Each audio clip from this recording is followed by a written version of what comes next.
I have in my hands some KBS Pro Plus series shafts.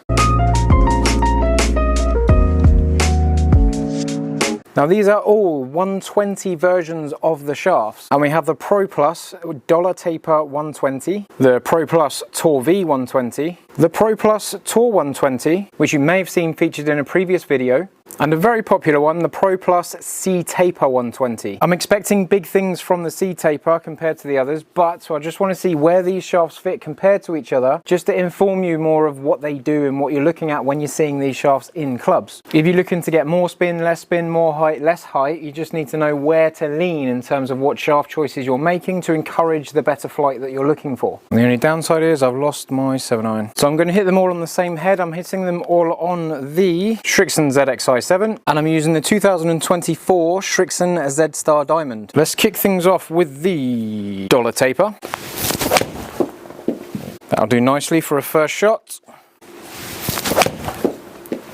Oh, a little pulley. Now the Pro Plus versions of these shafts, they have the label on there that says Pro Plus, and they also have Pro Plus just on the tip near the head.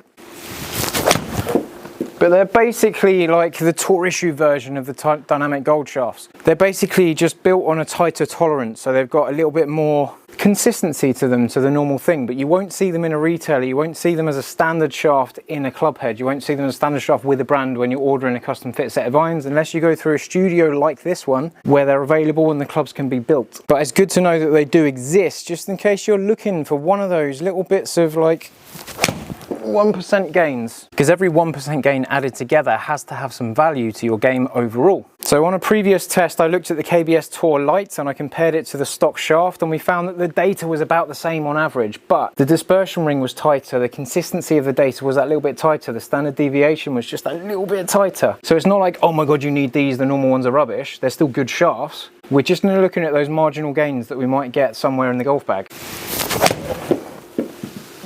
But if you're looking at these shafts and they're not the Pro Plus version, you're still going to get a similar difference between each shaft. You're still going to get similar behaviour from the Tour V to the Dollar Taper, from the Dollar Taper to the C Taper. You're still going to get that same separation in data. You're still going to get that same trend.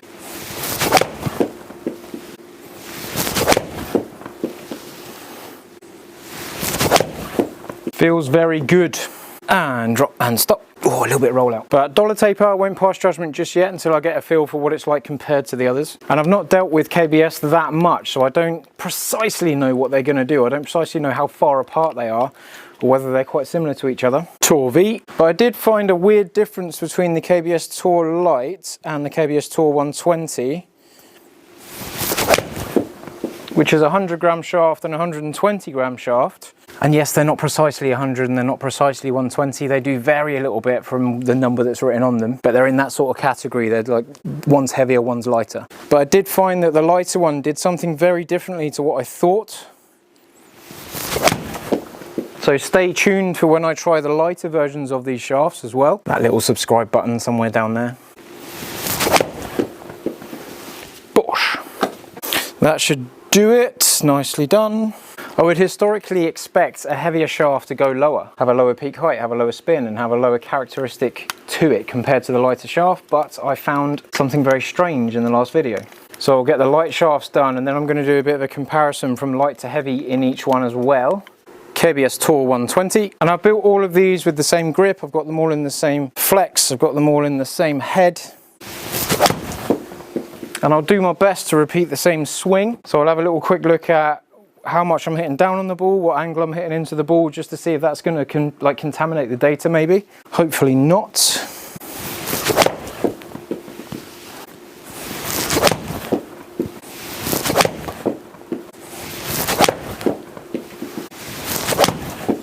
Oh, missed it. C Taper. This is a more matte finish, so it's got like a brushed silver effect or brushed stainless steel effect.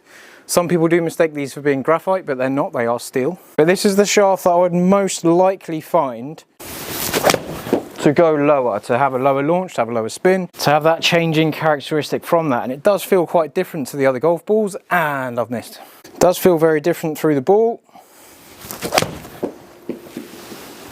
solid. And one of the reasons the C Taper might launch lower and might have a little bit more stability is because it has less torque, it has less twist on the shaft. So it's normally a go-to shaft for me, not in the Pro Plus, but normally in normal fittings. It's a go-to shaft to keep that flight down, keep that spin down, especially for people that have excessive speed, because you get less variation. When someone with excessive speed gets through the ball, the shaft bends, the shaft releases into the ball. It might bend and release at different rates and give us bigger spread, so we tend to see a tighter dispersion on them. But if someone doesn't have the speed to actually get the shaft to bend, then they tend to just nobble it along the floor, or they get something out of it that's not quite as good or as easy. That's where the C Taper Lite has been a very good choice. But looking at what the KBS Tour did with each other, I'm really looking forward to trying out the C Taper Lite compared to this one, to see if that light goes lower, but we shall see. Not that one. I fell off that. First, Mr. Green. Oh. Let's have a look. So I hit more shots with the first shaft just to give myself a chance to warm up. So that was the dollar taper. So I just want to take the ones that are slower. So there's a couple of 124s in there. I'll make sure I delete the right one this time. 123, you can go away. Speeds 130, 127. Yeah, that's a bit of an outlier. They were all good. 114, yep, that last shot was awful. Peak heights, we've got KBS Tour 106, the KBS dollar taper 107. We've got the KBS Tour V, which is 106. All about the same.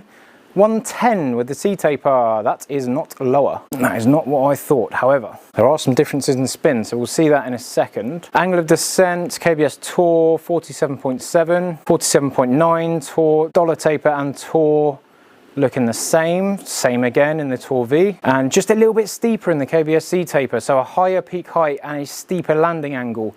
That is interesting because I always went to that for something lower, but we have not seen it there. Let's go these four, and on there. Dispersion rings, the blue one is bigger, which is the dollar taper. The tightest one is the white one, which is the Tour V, 120, okay. My delivery, so varying rebounds, my swing speed, 97.2, 7.2, 6.3, 6.3.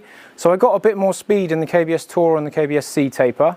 Potentially they just react better to my swing, and maybe just a little bit harder to get through the ball with these two, no stress. Path is 1.1, 1.7, 1.5, 1.8, so I'm within a degree in terms of path. The angle of attack, I'm hitting 7.5, 7.2, 7.0, 7.1 down on the golf ball, again within half a degree. So I'm looking quite consistent here, quite consistent here. I'm slightly faster on these two, but we have most spin with the C Taper. Now I really didn't think I'd do that. It was the fastest. I did get more pop off the face compared to the others. I got a lower launch than these two by 0.1.